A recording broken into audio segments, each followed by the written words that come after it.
Sosok Habib itu wajib untuk dihormati, harus dihormati dan dicintai. Tetapi soal perilakunya itu dilihat terlebih dahulu. Kalau memang perilakunya tidak sesuai dengan syariat, ya tidak kita ikuti. Itu kepada pemerintah, khususnya kepolisian, kita kasih tahu, kalau nggak mau terjadi peristiwa seperti di Perancis, penghinaan Nabi dipenggal, saudara, nah tolong, kalau ada laporan penista agama, proses dong. Betul? Yang menghina Nabi, menghina Islam, menghina ulama, proses, betul?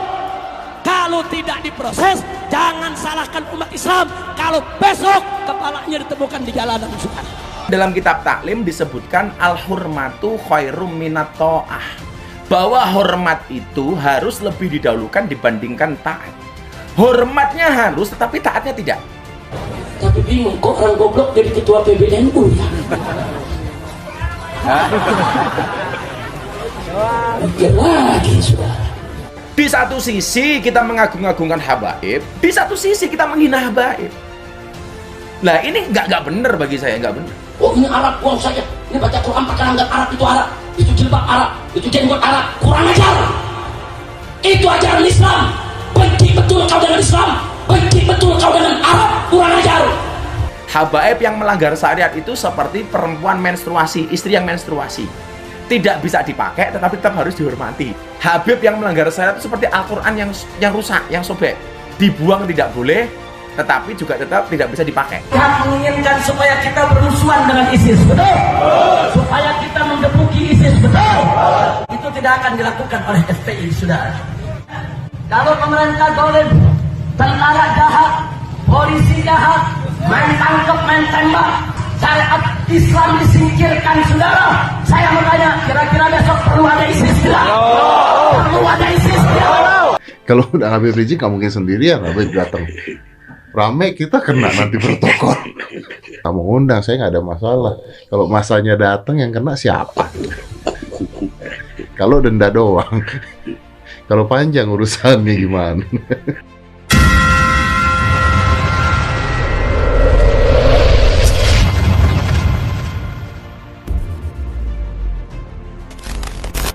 Dalam video ceramah terbarunya yang diunggah melalui kanal YouTube Gus Miftah Official pada tanggal 22 November 2020, Gus Miftah mengakui bahwa dirinya sangat menghormati Habib Rizik Syihab, meskipun dalam banyak hal dirinya berbeda pendapat dengan Habib Rizik.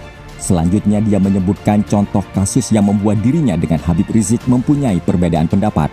Salah satunya adalah terkait Pilpres 2019 yang dimana Gus Miftah memilih Jokowi sedangkan Habib Rizik memilih Prabowo. Kemudian dalam ceramahnya tersebut, ia menegaskan bahwa perbedaan pendapat boleh saja, asal jangan sampai perbedaan tersebut mengurangi rasa hormat kepada seorang Habib. Menurutnya semua habaib wajib dihormati, namun tidak untuk ditaati, terlebih kalau dia melanggar syariat.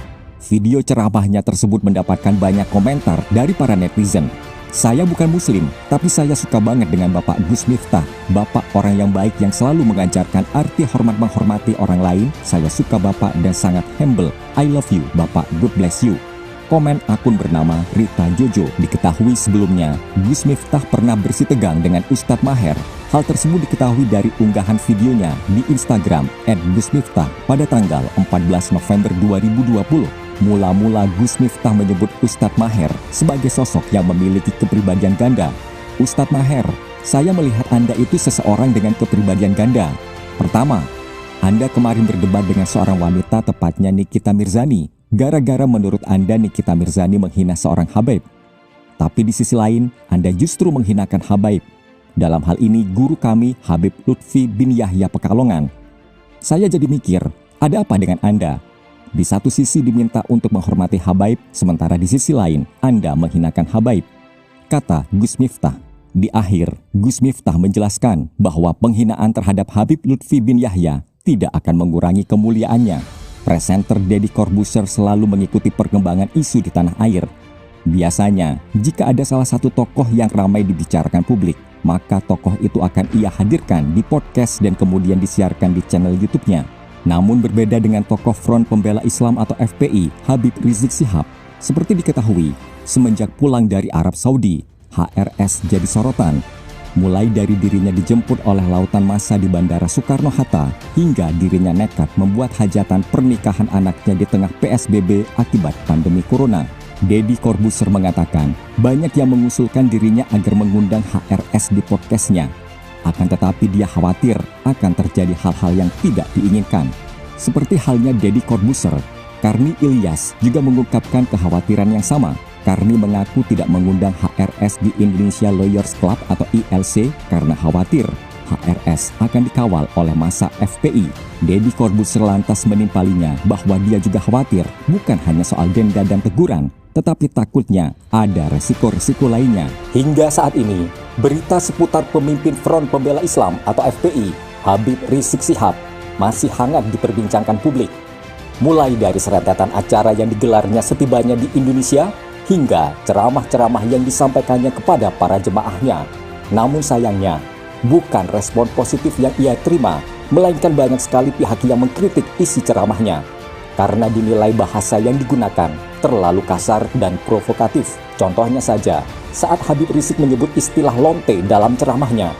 Istilah tersebut bahkan diucapkannya berkali-kali tanpa merasa risih sama sekali. Lalu kemudian, dirinya menyinggung kasus pemenggalan yang terjadi di Prancis usai seorang guru menghina Nabi Muhammad SAW dengan cara menunjukkan karikatur Rasulullah kepada murid-muridnya di kelas. Bukannya menenangkan umat, Habib Rizik justru mengatakan bahwa aparat keamanan khususnya kepolisian harus bersikap tegas dalam memproses laporan penistaan agama jika tidak ingin kasus serupa terjadi di Indonesia. Menanggapi hal tersebut, pimpinan Pusat Gerakan Pemuda Ansor, Lukman Hakim, mengaku merasa sedih karena ada oknum-oknum yang berceramah dengan kata-kata kotor, bahkan tak jarang berisi ancaman. Hal itu dirinya sampaikan melalui cuitan di akun Twitter pribadinya @lukmanbnkri. Sedih banget melihat citra Islam dirusak oknum-oknum tukang ceramah dengan kata-kata kotor.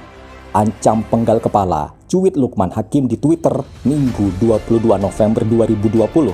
Tak hanya itu, anggota DPR fraksi PKB itu juga menyinggung penceramah yang tidak taat aturan karena menolak melakukan swab test. Meski tidak menyebut nama Habib Rizik, tapi kuat dugaan cuitannya itu memang ditujukan ke Habib Rizik.